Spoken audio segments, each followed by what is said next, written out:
Hindi pa, wala pa. Hindi pa dumadating si Alex dito. Bakit ba gusto mo siya makita? Dahil kaibigan ko si Alex. At kunento niya sa akin ang tungkol sa problema ni na Senyora Valeria Altamirano, sina Rosalinda at yung mama niya. Sabi niya hindi raw matatapos doon ang lahat at umalis siyang galit. Kaya nag-alala ko. Akala mo pumunta siya dito para hanapin si Fernando Jose? Tama ka dyan. Pero buti na lang at hindi pa sila nagkikita ulit. Kung ganon, kumalma ka na muna. Magpahinga ka at umupo dyan. Para saan? Para yayain ka magkape at magkwentuhan. Birhen ng Guadalupe, tulungan niyo po ako. Parang awa niyo na. Parang awa mo na wag mo akong iiwan sa ganitong oras na sobrang kailangan kita. Kayo ang tinuturing na ina sa Mexico. At naintindihan yung napakasakit sa akin na mawalay sa anak ko. Pero mas gugustuhin ko ng ganito para di siya masaktan sa pagkawala ko. Bigyan niyo ako ng lakas. Ng pusong marunong tumanggap, mahal na ina. Protektahan mo ang aking anak, ang mama ko, at lahat ng mahal ko sa buhay. Pati na rin si Fernando Jose, kahit nagalit siya sa akin. Huwag niyo naman sana akong kalimutan. Parang awa niyo na. Gabayan niyo ako. Parang awa niyo na. Florentino! Florentino!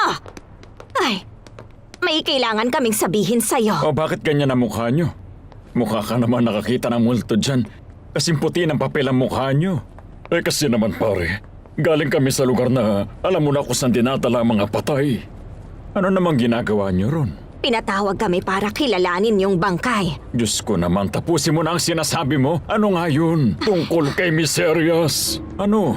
Kasi may pumatay sa kanya. Kung ganun, hindi naman to magandang balita para sa akin. Pero sa kabilang banda, hindi na siya kailangang problemahin pa ni Rosalinda. Anong kailangan mo? Nakita mo namang may ginagawa ako. Pasensya na, Mama. Gusto ko lang sanang magpaalam sa'yo kung pwede ako lumabas. Naiinip na kasi ako sa bahay. Pangako ko na kapag nakita ko yung taong ayaw mo, sabihin. Namang may ginagawa ako. Pasensya na, Mama. Gusto ko lang sanang magpaalam sa'yo kung pwede ako lumabas. Naiinip na kasi ako sa bahay. Pangako ko na kapag nakita ko yung taong ayaw mo, sabihin ko na layuan niya ako. At huwag akong kausapin para hindi ka na din magalit sa akin. Huwag kang ang tanga dyan. Dahil hindi mo na siya makikita pa ulit kahit kailan. Kahit kailan. Bakit naman? Simple lang. Dahil hindi na bumabangon pa sa libingan ang mga patay. Alfredo, kung alam mo lang kung gaano kita kailangan ngayon, di sana kasama kitang suportahan si Rosalinda. Para hindi na niya damdamin pa ang mga pinagdadaanan niya sa buhay ngayon. Kaya ako lang nakakaya na wala ka. Dahil kasama ko ang anak natin. Pero pag pati siya nawala, hindi ko na alam ang gagawin ko. Hindi ko alam.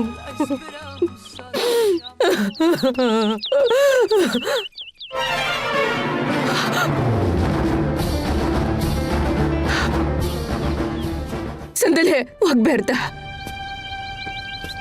Huwag ka munang umalis. At bakit hindi ako aalis? Hindi dahil sinabi ko.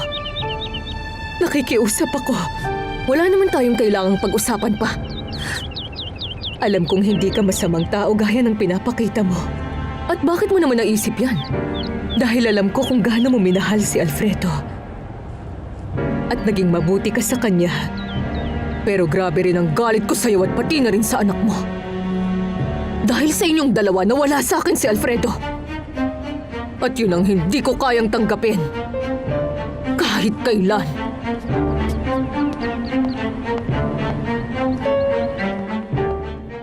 Alex, isang sorpresa to. Akala ko nagbibiro lang sila. meron? Bakit ganyan ka makatingin? Bakit ganyan ang itsura mo? Ang putla mo. Meron ka bang sakit? Wala naman, ayos lang ako. Alam mo naman siguro na buntis ako, hindi ba? Hindi ko alam. Kaya naman pala siguro hindi ka sumama kay Fernando Jose kagabi. Sayang, hindi mo alam kung anong palabas ang na-miss mo. Anong palabas yun? Tungkol saan? Tungkol kay Rosalinda. Huwag mo sabihin wala ka talagang alam.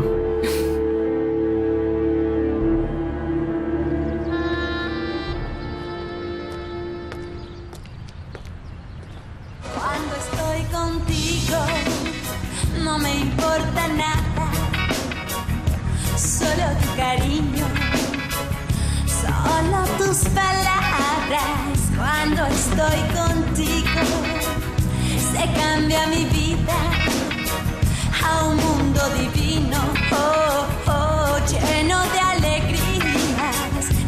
Cuando estoy contigo, no me importa nada, solo tu cariño. Tulad nga ng sinabi ko sa'yo, nagkita nga si Valeria at Rosalinda pati na din ang mama niya. Hindi ko gusto na sumayaw si Fernando Jose at Rosalinda. Maghihiwalay na sila ngayon. Pero kung titignan mo silang dalawa kagabi, parang silang dalawa pa rin. Anong ginagawa mo dito sa bahay ko, Dorantes? Dahil may kailangan akong sabihin sa'yo. Pwede mo ba kaming iwan? Anong kailangan mo sa akin? Paulit-ulit mo sinasabi na wala ka ng pake kay Rosalinda. Pero di mo naman siya tinitigilan. Kaya bakit hindi ka nalang umiwas at tantanan mo na siya ng tuluyan?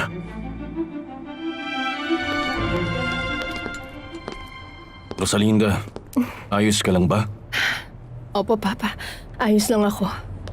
Dahil yun ang sinabi mo, pero kung tutuusin, ang lungkot tingnan ng mukha mo. Pasensya na po. Aayusin ko lang yung gamit ko para pumunta sa Blanquita mamayang gabi.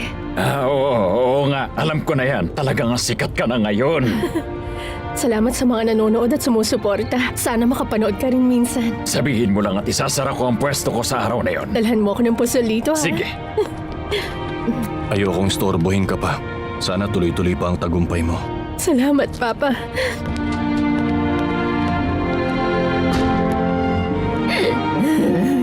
Fernando Jose.